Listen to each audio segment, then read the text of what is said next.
Hello guys, 13×26। তা সকাল সকাল বেরিয়েছি বিষ্ণুপুর ফেসবুক মিলন মেলাতে। তা রাস্তার উপর যে দিদি ভাইয়ের বাড়ি আছে সেটা জানতাম আগে ওন্দাতে।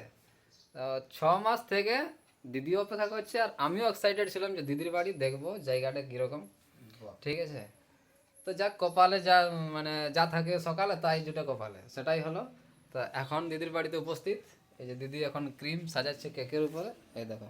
হাই, আমি একজন হোম বেকার। আর দিদির হোম বেকারের কাজই হচ্ছে ক্রিম নিয়ে খেলা করা, তো সেটাই চলছে আমার। আমারটা তো দিয়ে দাও। একদম ভাত করে দিচ্ছি। তো এরকম দিদি চলছে। দিদি হচ্ছে কেক তৈরি কারিগর, মানে কেক তৈরি করে, ঠিক আছে। তো এইখানে লোকাল তো সাপ্লাই করে না? হ্যাঁ, আমার কেক তোমার সোনামুখী দিকেও যায়, আবার এদিকে ছাতনা দিকেও যায়। আচ্ছা, আর পুরোপুরি অর্ডারে তৈরি। আর আরেকটা বিষয় আছে, সম্পূর্ণ কাস্টমাইজ এগলেস, মানে সম্পূর্ণ নিরামিষ যাকে বলা হয়।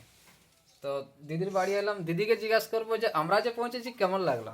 চলো দিদি একটু বলে দাও।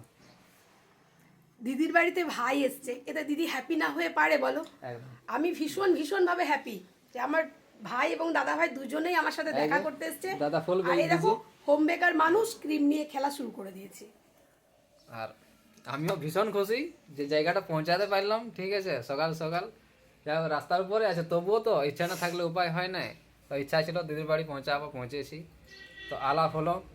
দিদির আইডির নাম আছে রিঙ্কু পাল। ঠিক আছে, আমার ভিডিও যারা দেখছো অবশ্যই আইডিতে যাবে, কেকের বেকারি সম্পর্কে জানতে পারবে, কেক কীভাবে তৈরি হয় সেটাও।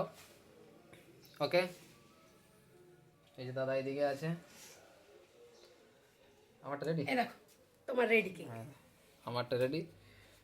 টেস্ট করে দেখো। কিছু হোক চাই না হোক, দিদির বাড়িতে এসে কেক খাওয়া হলো। নাকি বলো? কিছু হোক না হোক, চলো। ওকে, সবাই ভালো থাকবে, সুস্থ থাকবে।